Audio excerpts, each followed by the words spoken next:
Hello, students. We are back again in the garage office to talk about chapter 2 of the textbook. So hopefully at this point in the course, you're getting a sense of how the weeks will go, that you've got readings to do, discussion boards to do, things like that. Keep on track of your online schedule. Make sure that you're keeping up to date with the things that are going on in the class. And let's jump into chapter 2. So chapter 2 starts to cover the Oh, I forgot to share my screen. Never mind. Give me a second. I will share this one as well as the computer sound because we will need that a little bit later. All right, great. Now you can see the screen. All right, so again, follow along with this material on the slides on your own as well so that you can see what's going on. You can see the slides. You can take notes on those slides. So we're going to go over all of chapter 2 in this video. It will cover evolution, genetics, epigenetics, which is a really important topic and also the topic of your discussion board this week. And then after that, we will talk about prenatal development and some things before birth. And then as we start going to later chapters, we'll start for very young children. So let's talk first about the evolutionary perspective and how it applies to psychology. So natural selection and adaptive behavior is something that you're probably familiar with. So you probably covered some of this in like high school biology, things like that. So it's basically the idea is that individuals of any species that are the best adapted to their environment are the most likely to survive and reproduce. So the beak of a bird that has a genetic mutation that makes it a little harder or a little longer or a little curved, something like that might make them a little more adapted to what they're eating, to their environment. And so generally these adaptations come from genetic mutations. Just these random genetic mutations happen to be really useful, or at least a slight bit more useful than the traits that other animals or creatures or individuals of that species have. So how does that apply to psychology? And again, you can watch this video that's linked in the slides for more information on that subject. How is that related to psychology is that evolutionary psychologists focus still on behavior, cognitions, emotions, socio-emotional development, things like that of humans, but they look at how these kind of adaptations, our own reproduction over time, natural selection over time, have shaped human behaviors. So some examples of this are that humans faced specific challenges in our evolutionary past that drove the evolution of our brains, that have our brains have a different shape and a different structure, are a little more wrinkly, which is important for neurological structure, than say our ape cousins. So we had to hunt together as groups. We had to find shelter as groups, or we ended up, it was more adaptive to do that. So a lot of the things that we do are centered around this human social experience. We formed groups, we raised young, things like that. And the ways that we evolved over time have shaped even human behaviors to this day. So not everything about the past that was adaptive at that time is really useful now in our day. As some examples, our human ancestors way back were living in a food scarce environment. There wasn't a lot of high calorie foods. Was a lot of hunting and gathering. It was a long time in our evolutionary past before we started doing farming, as an example. So before that time, hunting, gathering, food was scarce. So we evolved the trait to crave things that were high in calories. So foods high in calories, we really crave those. They taste good to us. That was an evolved trait to help us survive, so that the people who wanted to eat more when there was more to eat tended to survive and then reproduce. So that trait got passed on and passed on. Another example, why that's not so useful now is maybe obvious to you. Obesity, overeating, when there are more high calorie foods available. So I go down a aisle at Target or Walmart, I can pick up Twinkies, Oreos versus celery, I might choose one versus the other. So my traits, my genetic traits say, hey, get the high calorie food. It tastes really good. You want that. And the reason for that was to help me survive. But in the slightly higher, since we have more foods available, maybe not the best idea to be eating Twinkies all day, or Oreos in my case. Stress responses are another good example. So our stress responses evolved to keep us alive. We wanted to run away from the saber-toothed tiger that was going to eat us, right? So we get really stressed and we then fight, we flight. So we either fight that thing, we run away, and then we're done with that stress, then we can calm down. So that's how our body is built to handle stress. But today we have other stresses. I hate bringing these things up because they're stressors. So things like debt, things like poverty, these give you stresses for a lot of the time. So if that's a situation you're in, you have these high stress levels, but there's not that getting out of it so quickly as you would. You'd either be eaten by that saber-toothed tiger or get away and then be able to calm down. For some of the stresses we have in modern life, a deadline, a final exam coming up, so a deadline at work, something like that, can give you a lot of stress day by day by day that our bodies really haven't evolved to deal with.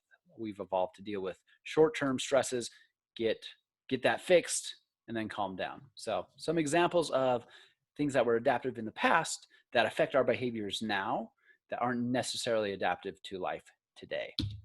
So while evolution has created these physical structures, the way our neurons work, how they're organized in our brain, our stress responses, so we have these propensities based on our biology, but evolution by itself does not dictate every human behavior. So it's not all just because of evolution. And we'll talk about that. We mentioned that a little bit last time with the nature and nurture debate. So the evolution, those genes and how they're expressed is nature, but there is also the environment that affects how those things are used and how those genes are expressed. So let's talk about that. Let's talk about genes. What are genes? How are they expressed? Evolution. That's why I like cream and sweetener in my coffee. That's what I'm going to blame. All right, so chromosomes. What is a chromosome? So this is something, definitely read over in your book. Watch this, watch the video for the discussion board this week to get a better idea of what DNA is, what it's doing. So let's start with chromosomes. What is a chromosome? It's a thread-like structure in every single human cell. It's made up of DNA. So your DNA is all clustered together into chromosomes. So a chromosome is made of DNA. So we're kind of going backwards. Like this is the biggest piece, the chromosome. And then if we zoom in, we get the DNA because that's what the chromosome is made of. The chromosome is this bigger thing. You've got X's and Y's, right? So X's and Y's, and those X's and Y's are made up of DNA. So what is DNA? DNA is simply a molecule. It is a complex molecule, but it is just simply a molecule. The structure of that molecule has genetic info. So the way it is organized, the way that molecule is structured, that gives your body the information that it reads to then do things. So let's talk about that. And that's what genes are. So a gene is a slice of that DNA. So a part of that DNA, ACTG, ACTG, for example. So those are the letters for the molecular names. So as you go down the line, the gene is that little slice of that DNA. And it's a unit of hereditary information. It tells a cell, so each of our cells have these chromosomes. Those chromosomes are made up of this DNA. So that DNA, that little chunk of the DNA might tell a cell what proteins to create. So what does that matter? Why does that matter at all? It kind of is directing what the cell is doing. So a protein is the building block of cells. So it's what goes around, and the protein is just another molecule, plus amino acids, things like that, that goes and tells the cell what to do. Should this cell be dividing? Should this cell be sending more energy to itself? Remember, things like neurons are cells. So a neuron has chromosomes within it. Within that neuron and chromosomes is DNA. In that DNA is genetic info, these genes, the little slices of DNA, and it will create, the proteins will then read that gene, read that DNA, and say, okay, neuron cell, do this. Use more energy, grow a new dendrite, grow a new axon.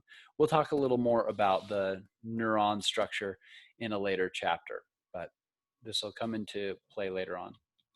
So, proteins build the cells, they regulate and direct body processes across the entire body, not just in neurons, all over your hair, stomach, skin, all sorts of cells. So what do these genes actually do? So remember, we've got chromosomes made up of DNA. On that DNA are these genes that are then read by proteins. So what do the genes do?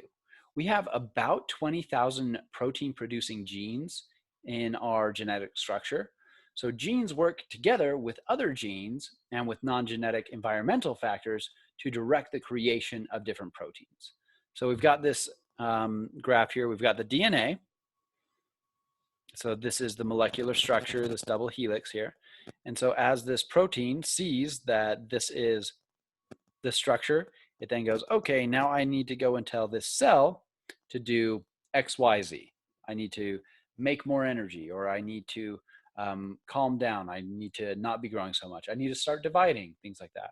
And cells are what make up our bodies. You've got your brain cells, your skin cells, all sorts of cells all throughout your body, muscle cells. And so that is the basic. Again, you can go into a lot more depth, and your book does go into a little more depth than this, but this is the main thing that I want you to understand, is that these genes are essentially just a slice of that DNA, and they tell proteins what to do, and then those proteins tell cells what to do. So that's really important. So genes can be affected by our stress, by our exercise, by nutrition or having poor nutrition, by radiation, by temperature, by our sleep. These can all affect the ways that genes are expressed. So, and these genes working together to make proteins can then tell a cell different things than it might not otherwise. So if you're really, really stressed, your proteins might be sending the cell a different message than if you were calmed down. In some cases, it's not going to, we'll get some examples in a minute with epigenetics. I don't want to get too far ahead of myself here. So this is just another example of what is happening through here. Proteins are the complex molecules that read this DNA and then take that message to the cells to create traits, eye color, hair color, things like that, help cells function in their proper way, those kinds of things. All right, so keep that in mind as we go into, well, that's a big difference in brightness from a white background to now a green background in the little video of myself. I didn't notice that the last couple of recordings I've been doing. So what is behavioral genetics? It looks at what kinds of things might be caused by traits in human behavior versus what are caused by the environment. So some of the big ways that this is done is through twin and adoption studies. So think for a minute, what would you do if you had a bunch of twins or a bunch of people who were adopted? How might you do some research? We learned about some research methods last time. You probably wouldn't use an experiment because you couldn't actually split up and then manipulate a variable here. They're already there, but how would you learn about genes versus what's the environment? So in twin studies, you're trying to compare similar people genetically. So identical twins should be identical genetically, right? And then fraternal twins have a lot more similarity than just siblings. So you can compare, well, we've got these identical twins versus fraternal twins versus siblings versus non-related people. We can see, do the twins have a higher probability of sharing this trait? If so, maybe that trait has some genetic basis to it. If there is no difference between the twins and two unrelated people or a big group of unrelated people, then you can probably be pretty sure that that trait is more caused by environment. So for adoption studies, you're looking at the adopted children compared to the traits of adoptive and and biological parents. So those adopted children or adolescents or adults compare their traits to their biological parents as well as to their adoptive parents. And by doing that, you will get a sense of, well, which of these traits are genetic, which of these traits are actually environmental. So as we're doing this, we're generally looking for correlations. Remember, correlation does not mean causation. That's something that will be on your final exam. If it's going to be on your final, it's probably going to be on your first exam as well. Probably something you should write down. As a reminder, our example for correlation not being causation, we use the ice cream and violent crime example. So you can have something related to something else, but not causing it. So with this, we have a couple different ways that the environment is correlated to genetics. One of these is called passive genotype environment correlations. And we'll go through all three of these, so I'll bring up these terms again. So passive means that the environment that a child is in, so this could be also an adult, but generally we're talking about like children as we're doing this kind of research. So the passive genotype environment correlation means that the environment is already supportive of the genetic predispositions of that child. So if a parent likes to read, or a parent really likes to, let's say, for example, reading and being a fast reader and comprehending material as you read is a genetic trait. I don't know that it actually is. Let's just use that as an example. So let's say speed of reading, comprehension for reading, that those are genetic traits. So if the parents of a child have these genetic traits, they might already like to read. They might have more books in their house than someone who doesn't have this genetic trait. So when they have a child who also has that genetic trait to be faster or comprehend reading a little better, the environment already is set up to support those genetic traits. So that's passive genotype environment correlation. So it's the environment is correlated with what the genes are because it's already set up that way. And it's passive. The individual, the child, is not changing the environment. The environment is already in place, and as a passive thing, it's supportive of their genetic tendencies. All right, so the next one is evocative genotype environment correlations. And so this is when a child's characteristics elicit certain types of environments. They are essentially usually not intentionally, but manipulating the environment in a way that elicits an environment better suited for their genetic traits. So let's say extroversion or maybe friendliness is a genetic trait. I don't know that it is. Again, this is just an example. So let's say friendliness is a genetic trait. The more you have X, Y, and Z gene, the more friendly you're going to be. So a child who has that genetic trait to be more friendly will tend to have more friends. They'll be more likely to make friends, more likely to get new friends, versus a child who doesn't have those genes. They might not be as friendly to other kids and they might have fewer friends. So these children have now evoked an environment, a context that is more supportive to their specific genetic traits. And the last one is pretty similar, but slightly distinct. And it's active genotype environment correlation. And another word for this is niche picking. It is when a child will seek out environments that are supportive of their genetic traits. So let's take that friendliness example. So the previous example for friendliness as a genetic trait, and I'll switch back to that slide. In this example, the child just happens to be making more friends because they have that genetic trait towards having more friends. The active genotype environment niche picking correlation, that is when a child who would tend to have more friends who has that genetic trait will seek out more groups, will seek out more people, will do more actively. That's why it's called active genotype environment correlation, to support their genetic traits. So an outgoing child, someone that's more friendly based on their genetic traits, will look for more social interactions. So that is some ways that environment can be influenced and influence genetic traits.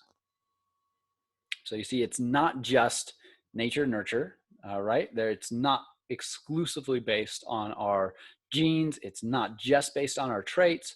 The environment has an impact. We can change the environment based on our genetic traits to make it more suitable for our genetic traits as well.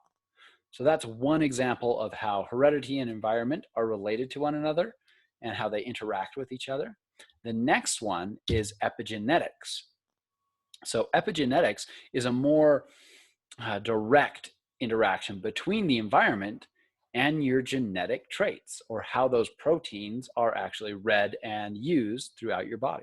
So to get a better understanding of epigenetics, definitely make sure you watch the video for the discussion board for this week. It's a really great one. It has a lot of good examples. I think they explain it in a way that makes a lot of sense. So hopefully you can still understand from what the book talked about as well as what I'm talking about here. And I've got some videos that we're going to watch in just a minute. But if you're still confused, maybe pause this in a few minutes after you've heard my explanations and we're moving on to the next topic. If you're still confused about the topic, maybe go and jump over and do the discussion board at that point. That might be a good thing to do. All right, so we talked about bidirectional interactions between contexts and individuals last time from Lerner's relational developmental systems model. So let's talk about the bidirectional interaction between your genes and the environment. So as an example, a baby will inherit genes, and one thing that can affect those genes and how those genes are expressed is the prenatal environment. So if there are toxins that the baby is developing within the prenatal environment, there might be differences in how those genes are expressed. We'll talk about some of those stratagems later on in this chapter. So think back to this. This is a connection I hope you make. And then based on that, those genes may then, that are sitting within that person, within their cells, might activate or not based on the environment later in their life when they're born as well. So epigenetics is all about changing the actual molecular structure of the DNA strand because of environmental inputs. So essentially, it's changing. So DNA is wound up together into a chromosome, right? Depending on epigenetic factors in the environment, depending on the, let's just take out the word epigenetics there. So remember, chromosome, it's all wrapped up, it's DNA, right? So the environment can affect how tightly that's wound versus how loosely that's wound. And based on that tightness and looseness of how that's wound, it can change the way that the genes are read. Some genes might be skipped entirely because it's too tightly wound. The protein can't actually read that, can't take that message to the cell. If it's too loosely wound, now it's getting a different message than it might have been getting before. So the epigenetics is about changing that molecular structure of the DNA strand because of environmental inputs. It's still in the DNA is always still in that same order in every single cell. So let's say you've got a gene that's ATCG. So the epigenetics doesn't actually change the molecular structure there. It doesn't make it so it's ACGT. I think that's different than what I said the first time. This is easier with a whiteboard. I can draw that up and then remind myself what it is. So sorry about that. But it doesn't actually change the order of that. It's just changing how tightly or loosely that DNA is wound. So because of that, the protein might have originally read ACG as part of the gene, and now it's reading AGTC or something like that. And so based on that, it's now getting a new message, a different message to take out to the cell, to take out to the regulation of the body, to do different things. So that still might be a little confusing. Let's get some actual like concrete examples to make it a little more clear. But I do want to emphasize this bidirectional interaction is a really big part of human development. We have people, a child who is in a network, they've got their parents, they have peers, they have maybe a school network, and these are affecting the individual. But if you zoom in really far, it's really hard to see here unless you've got a really big screen. So over here is biology. So the environment can even influence that biology, the way those genes are read and expressed. And that can change other aspects of this whole environment. How the child then interacts with their parents is different because now they are acting slightly different because of a different epigenetic trait that is coming out. So some book examples, and these are some of the concrete examples I was talking about. The propensity for depression is on this gene, the 5-HTT-LPR gene. So it only activates though if you're having a stressful life. So you might have that propensity for depression, but based on the way that gene is wound, if it's tighter or looser, let's say stress makes it looser. Well, maybe we'll say stress makes it tighter because you kind of might tense up for stress. Honestly, it's just an example. It doesn't really matter which way it is, whether it's looser or tighter. Let's just say the stressful life makes that DNA wound a little tighter. So based on that, now that 5-HTT-LPR gene, now with that propensity for depression, it's now going to be expressed. So the protein's going to read that and say, hey, here's some aspects of this person that say, hey, it's going to be a lot more likely they're going to suffer from depression. But if they didn't have a stressful life, that DNA strand would still be a little looser, and that wouldn't have happened. Another example on that same gene is that it's actually protective. The long version of that gene is actually protective against parent loss. Young people who lose a parent and have this long version of that gene do better. But if it's shorter, it's not so good. It will lead to other things in their life. So they don't have that protective factor against that. So remember though, that these genes are creating proteins, and those proteins are then regulating cell functions across the body. So the DNA strand itself, the ATCG, that order of that molecule, that's not changing, but how tightly or loosely it's wound is changing. And that means that different proteins might be being created. The gene is being expressed differently. So this first video up here, that's the one for your discussion board. Definitely a good one to look at. If you're still confused after I give the examples from the second video, definitely go and do that discussion board right now. So this Pokemon example, if you know Pokemon at all, you might be familiar with the Pokemon Eevee. It's actually one of my favorite Pokemon. It's a little cute, like brown fox looking thing. I should probably put a little picture of it on the slide right here. But we'll see it in a minute in this video. So I'm going to jump over to that video. With it sometimes recording the audio from my computer works really well and it's perfect and there's no problems. Sometimes it's really fuzzy. So if it's really fuzzy, I'm not going to re-record that. I would say just skip this part of me watching it together with you and just watch these minutes of the video on your own, and then come back and listen to my explanations and whatnot. So let's go to that part of that video.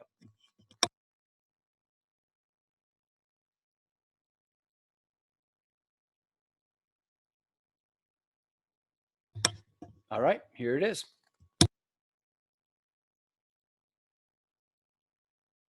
Now, with animals, what epigenetic researchers have discovered is that some animals will be born with one set genes that potentially have parts of their DNA that can be unlocked by certain triggers in their environment. A great example of this are honeybees. Yeah, I know, I just dedicated an entire episode to bee talk as it relates to Peach Shop.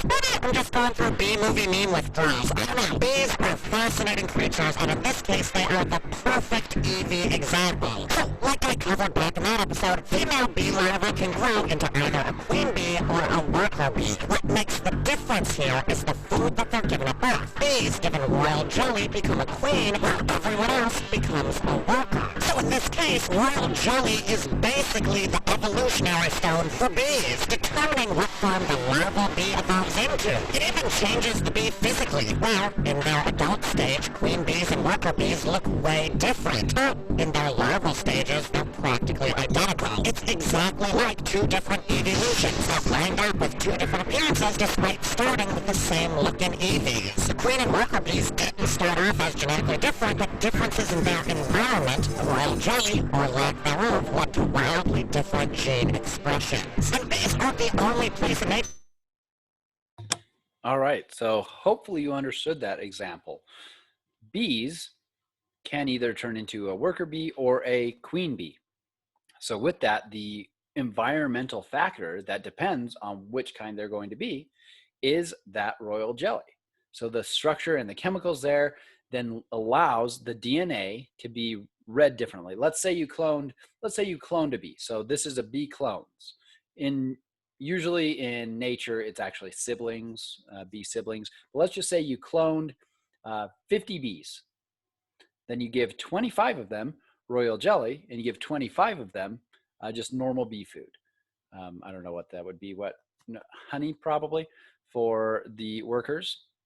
So with that, those that are given the royal jelly, their DNA is still identical. The sequence, the ATCG, that sequence is still completely identical to the other bees, to the worker bees. Both sets of bees, all 50, still have the exact same order of the DNA sequence, the exact same genetic structure that way. But for those that are getting one type of food versus another, their genes are being read differently. The proteins are sending different messages to the bees. And this is why they end up looking different, having different traits. So there's one example. Let's see another one. When this happens, another EV-like example happens in the agouti mouse, which has a gene which changes the fur of its coat. These two mice are genetically very similar at birth, but due to differences in nutrition, they have very different gene expressions, with one having a gene expression that causes it to become obese and have lighter fur. Same DNA sequence, different phenotypes, all due to environmental factors. In humans, it isn't just hair color either. Case in point, diabetes, specifically type 2 diabetes. We're often told two things about diabetes. So I'm going to jump back to these mice really quick, and then we'll talk about this diabetes thing. We'll finish that part of the video, and that'll be the last bit of this video. So these mice, again, let's use the example of these mice being cloned mice. In the real experiment, these were siblings, like from the same litter, and then some were given some food and some given another food. And based on that, it activated different genes within their body. Their genes were expressed differently based on the environmental factors around them. So let's watch that little bit about diabetes, because this is a concrete example in humans. Hair color either. Case in point, diabetes, specifically type 2 diabetes. We're often told two things about diabetes that seem in direct conflict with each other. First, that diabetes is a genetic disease. If your parents and grandparents had it, well, it's more likely to be passed down to you. But also, second, that poor diet and lack of exercise can be a cause of diabetes. So then, which is it? Is it a genetic thing that you're born with, or is it a condition that you develop from eating one too many solo Vermonster challenges at Ben & Jerry's? That is a dangerous prospect. By the way, do not try to do a solo Vermonster. Vermonster, you are so good.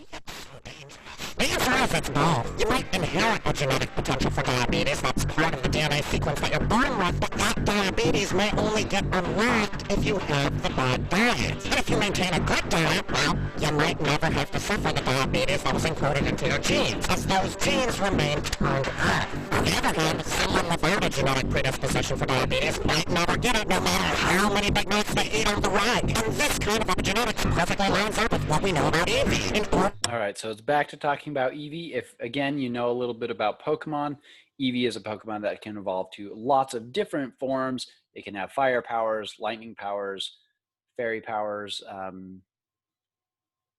lots of different powers, water. Anyway, that's not the point. The point is that epigenetics is changing the way that that DNA is read and expressed within the body. So for humans, that might be expressed as diabetes. If you've got that genetic tendency and you also have had that poor diet, you might then have your genes expressed in such a way that now you have diabetes. Or if you don't have that genetic tendency, you might not even have the capacity to get that type 2 diabetes. So hopefully you understand a little bit more about epigenetics at this point. It's essentially taking those that genetic code, again, the DNA itself, the ATCG, that doesn't change, but how tightly or loosely it's wrapped around itself in those chromosomes will change how the proteins read it, and then how those proteins are sending messages to the cells. So There's some more examples in your book. There's some more examples for your discussion board. Definitely ask questions about this in your discussion board. This is a topic that is fairly new in research, looking at how epigenetics can affect things in human lives and human development. So again, this goes back to the same thing we were talking about last time of developmental cascades. If you have a genetic predisposition for something, it might put you on a trajectory towards having that thing. But epigenetic factors within your environment, the toxins in your prenatal development, the stress levels that you have, the amount of sleep you're getting, the kind of diet you have, all these things can affect different genes and the way that they are expressed. So it's very complex. The way that behaviors happen within humans is a very complex process. Genes might push us one way or the other, but the environment might also push us one way or the other. They might conflict. They might both push us towards positive outcomes or both push us towards negative outcomes. So going back to that nature versus nurture debate, we have these genes, but the environment can affect how those genes are expressed. So nature versus nurture, like I said last time, it's almost always both. Very few things are exclusively nurture or exclusively nature. And we'll come up on that point many times in the class. So like so many things, it's both. So the environment is affecting the genetics.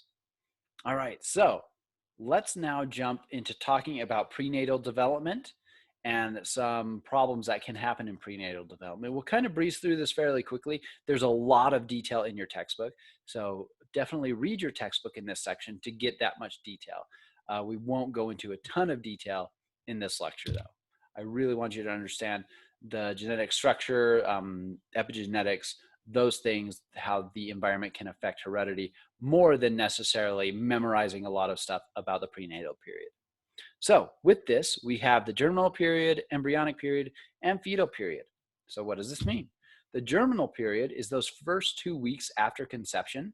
It's the fertilization of an egg. At that point, it's now called a zygote, and cell division begins to happen. That multicellular organism is now in the uterine wall. Ideally, that's where it wants to be. So the embryonic period is about 2 to 8 weeks after conception. It's now considered an embryo. Organs are starting to develop. You can see in this picture here, you might be able to identify eyes, where the brain will be. Pretty soon you'll be able to identify spinal column, organs down here. So this is actually a little slide from your textbook. So again, your textbook has a ton more information than I'm going to be covering right now. So this is a very important part for a lot of different things. So the embryonic period. So organs are starting to develop. So it's very, very susceptible at this point.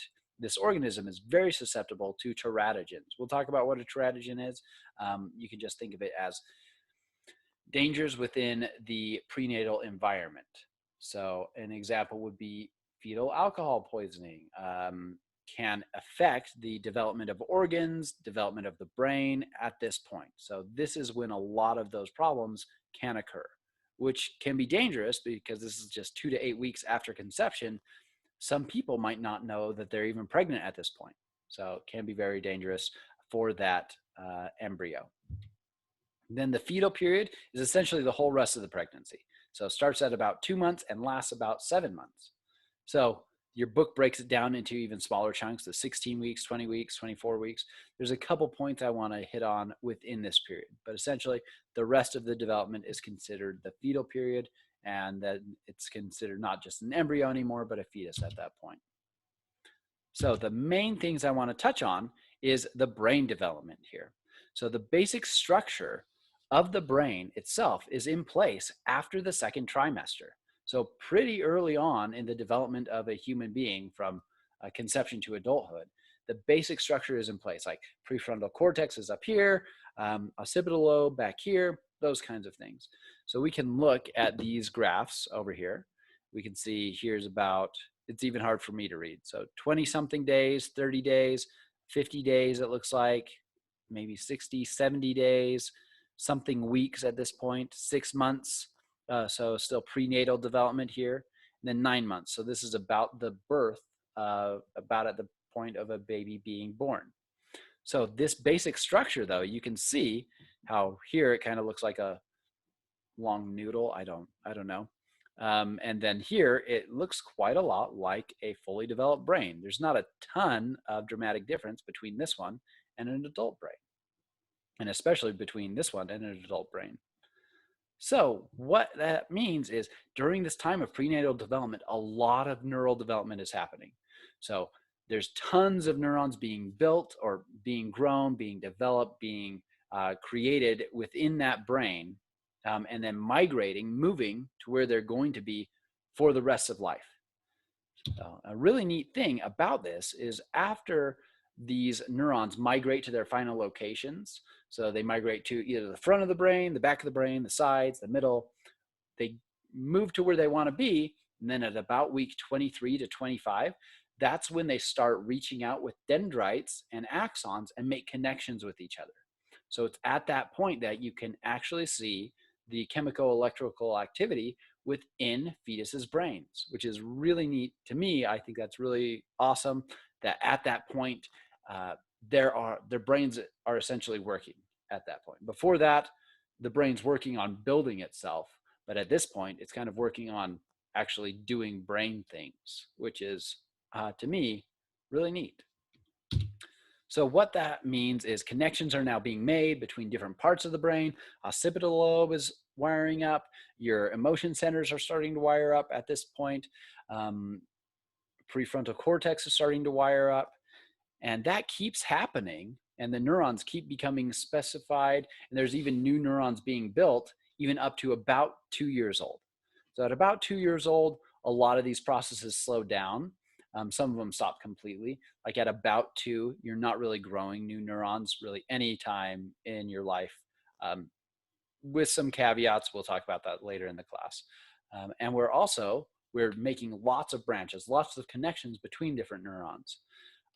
But up to that point, you're creating, and then at about 2 years old, you start pruning unneeded connections. So you don't need to have 5 roads going out when you're only using 2. So you'll prune those back and have the cell, because remember, a neuron is a cell, it's using energy. So if it has 5 branches and it only needs 2, it can get rid of 3 of those branches so those last 2 can have more energy for them. It's more efficient. That's what the brain is often trying to do, is work efficiently. And that is a big part of a lot of our neural development, is the brain trying to work efficiently, using its energy wisely. Maybe wisely is a poor word because the brain isn't consciously thinking like, hey, I need to use less energy. These cells have essentially evolved in a way that they want to use as little energy as possible to keep a body living, keep us surviving, keep us doing things within our social groups. All right, so development of the brain. Neat thing, we'll talk about the brain and the neurology of the brain many, many times within the course. So this is just the start of the brain being developed. So let's move on to talk about infertility really quick. So infertility affects about 10 to 15% of couples, and it's defined as the inability to have a child after 12 months of regular intercourse with no contraception. So a lot of causes can, or a lot of things can cause infertility. So no ovulation, abnormal ova, blocked fallopian tubes, implantation problems, too few sperm, sperm that aren't moving adequately, or sperm that are being blocked so that the fertilization can't happen. So there's a lot of different things, and depending on what the problem is, depends on the kind of treatment that's going to be necessary. So you might have some couples that essentially have, you might say, just a really easy treatment. So if there's no ovulation but no other problems, taking some kind of medicines or hormones that cause ovulation might solve that problem, right? But others might need to do other things too, like surgery and hormone therapies. So in vitro fertilization is also an option. So that is where eggs and sperm are combined in a laboratory setting. And then if fertilization is successful, those eggs or eggs are then transferred to the person's uterus. All right, so let's move on to talk about teratogens. I've mentioned them a couple times in this lecture. So because it's come up a couple times, it's been a relevant example. You might think there that maybe there could be exam questions on that topic. I mean, possible that there's exam questions on any topic, but if it's coming up multiple times, you can be pretty sure that it is. All right, so a teratogen is anything that can cause a birth defect or negatively alter behavioral outcomes in a developing fetus. So the dose is important here. So a greater dose means a greater effect. A woman who has one glass of alcohol, let's say one glass of wine, before realizing that she's pregnant, will have probably a less effect on a child versus someone who is drinking 3 glasses of wine every day the entire course of the pregnancy, right? That higher dose has a much higher chance to affect the outcome. And especially within that embryonic period, that first, that 8-week period. So genetic susceptibility is also a big important thing. So is the pregnant woman or the embryo's genotype susceptible to whatever teratogen it is? Is it more susceptible than in others? And then the time of exposure. So at which point in development is this being affected? Don't actually want to give that example because that might just ignore what I was going to say, essentially. So depending on the timing of when alcohol is introduced might be worse versus better. That's a better way to say what I was thinking about saying. So let's talk about alcohol as a teratogen. So alcohol can cause a lot of fetal alcohol spectrum disorders. So facial deformalities, defective limbs, face, heart, often learning problems and intellectual disabilities as well, and a shorter life expectancy. So depending on the dose of alcohol used during pregnancy, depending on the timing of when the alcohol is introduced versus when it's stopped, that can all have a big effect of which of these problems are going to present themselves. So if the face is developing at the time when the alcohol is being introduced into the environment that the embryo is growing in, that's probably going to be what's going to be deformed. If the brain is developing at the time that the alcohol is introduced, maybe these learning or intellectual problems are going to be what's the problems caused by this teratogen. So caffeine is another example. There's not as much study on high levels of caffeine intake as a teratogen, but the recommendation is to avoid using it when pregnant. So it does seem to increase the risk of SIDS, low birth weight, ADHD, and smoking for that child in the future. So again, a lot of these are correlational findings, not necessarily causal findings, because it would kind of be inappropriate to say, okay, let's take an experiment of 100 women who are pregnant. Let's give 50 of them a high dose of alcohol throughout the entire pregnancy and then see causally what kind of changes that makes. So some of these things like smoking for that child, that might be caused because of, say, nicotine or caffeine. So yeah, we're not going to go into these in a lot of detail. Cocaine is a really, really bad one for a developing infant. It impacts the brain connection and development of motor function. It can also lead to addiction for that fetus. So that can be a very hard thing for a new infant being born with an addiction to cocaine. So marijuana is a medicine that's being used more and more. And so with that, it's also being used more and more by pregnant people. So it is related to low birth weight, a likelihood of needing a NICU, stillbirth, and lower intelligence in children.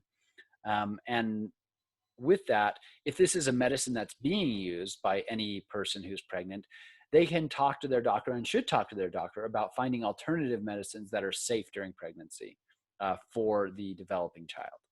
So just like other medicines, for example, my wife, when she was pregnant, she was taking some pain relievers before getting pregnant. And as we were trying to get pregnant, we talked to the doctor about them and they're like, well, you've got to wean off of these painkillers and we'll give you this other option because this one would be safe and not be a teratogen for the developing child. So same thing for marijuana, find safer alternatives for that time of being pregnant. All right, so opioids and opioid-related painkillers are another example of things that a infant or a fetus can then become addicted to, so it can be really bad.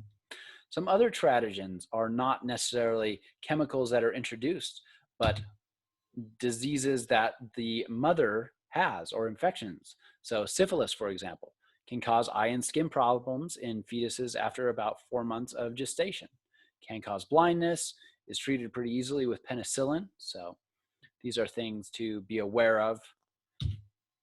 Genital herpes, babies can contract that through contact in the birth canal, and it can have some really negative effects. So cesarean section can prevent that.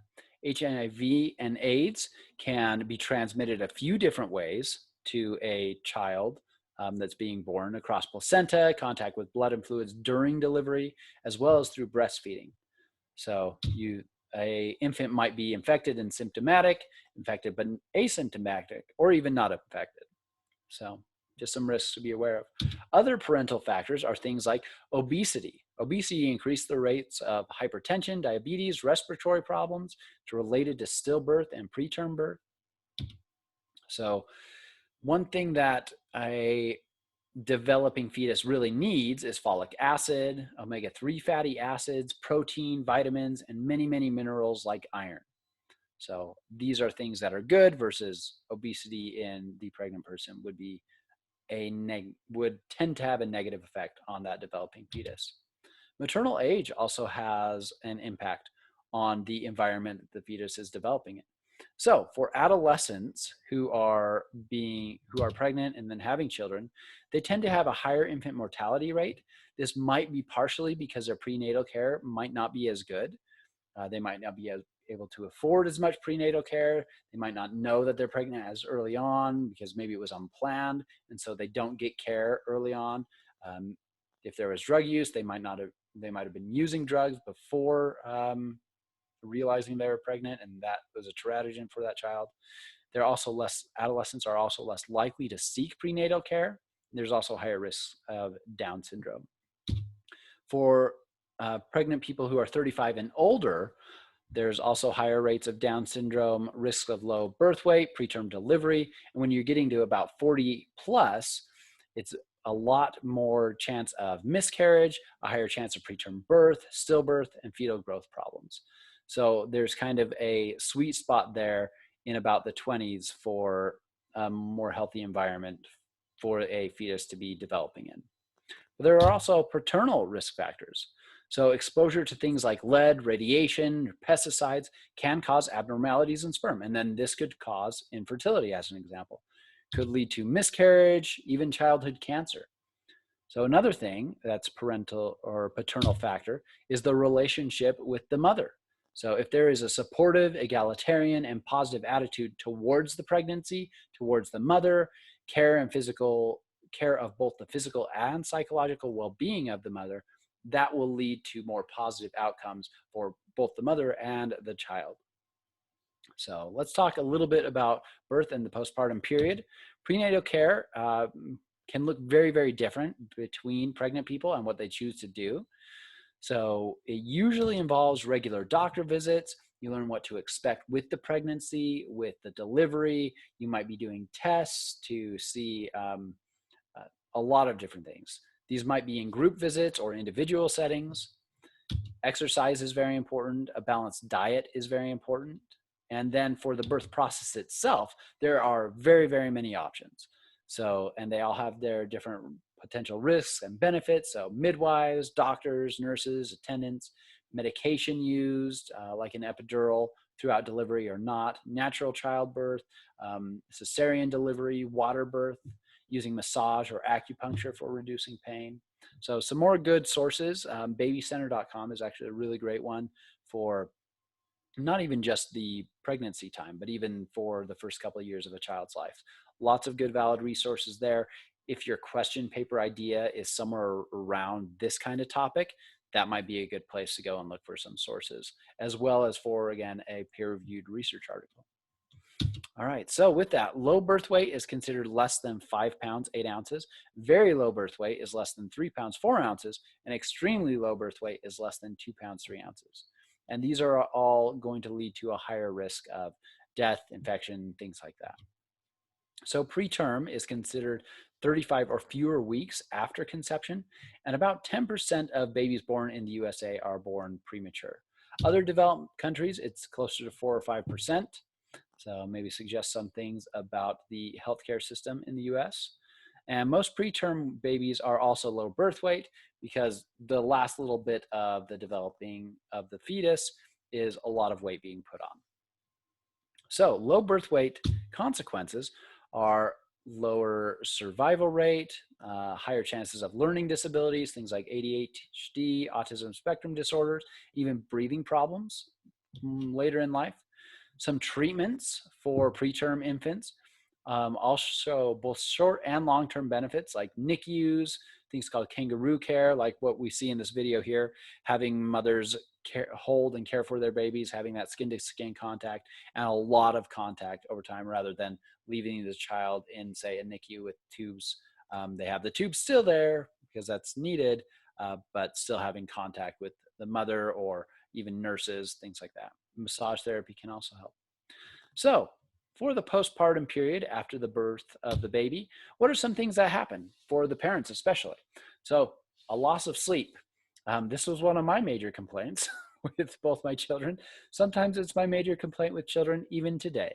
So, waking up at 4 a.m. When it's not planned is not always the most fun thing in the world.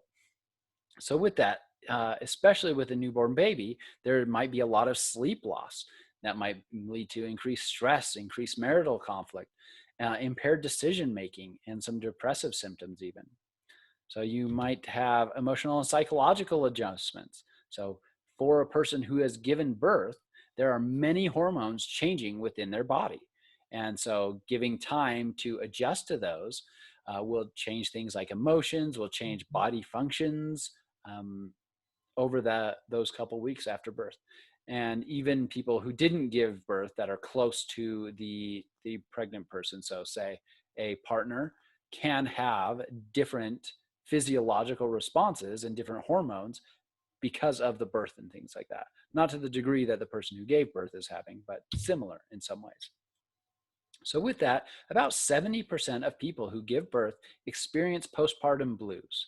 So what that is feelings of being anxious, depressed, upset, and it usually starts about 2 to 3 days after birth, and it can even last a couple months. But usually the symptoms of postpartum blues subside in about 2 weeks. If they don't, or if they're really severe and impacting day-to-day life really dramatically, it might be indicative of actually postpartum depression. About 10% of people who give birth experience postpartum depression. And that is essentially just a major depressive episode that's been triggered by the process of giving birth, these hormone changes, those kinds of things.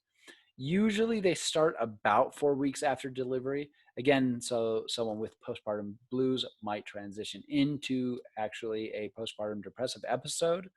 So it starts about 4 weeks after delivery. It's really similar symptoms to blues, but it interferes more with daily tasks. And there's a higher difficulty in coping with postpartum depression. And the treatment for this would be seeing a psychologist or a psychiatrist. And it can be very, very effective. So it is a fairly common thing. 10% of people who give birth experience postpartum depression. So something that to be aware of for people in your life, maybe yourself, if you're planning to have children, or if you have children or have just had children. So be aware that that's a pretty high percentage, 10%. So with that, it is something that is still not talked about. A lot of mental illnesses are not really talked about. There's a big stigma for them around them. So making sure to watch and be careful watching people who have just given birth, being there to support them, watching for signs that they're having a lot of difficulty coping with things and it's interfering with their daily tasks, to get them care that care that they need. A really good example of how this is a little more talked about now is actually Matt Murdock, or Daredevil, a comic book character. In the stories, his mother actually had postpartum depression, and that caused a lot of changes in his life, which then led to a lot of his story as a hero. So with that, though, it's talked more about in film, comics, day-to-day life.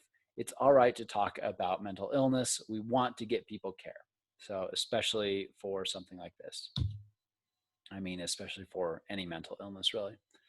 So with that, the partner who did not give birth can also experience symptoms of depression. So that is something to be aware of as well. They're experiencing changes in their hormones, changes in their daily schedule, changes in their sleep.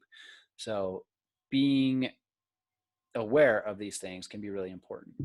So that is the end of chapter 2. We will jump into chapter 3 next time and continue learning about the development across the lifespan. As always, make sure that you email me questions if you have them, especially for chapter 2 and epigenetics and that bidirectional interaction between heredity and environment. Make sure that you are going through the discussion board and understanding that material.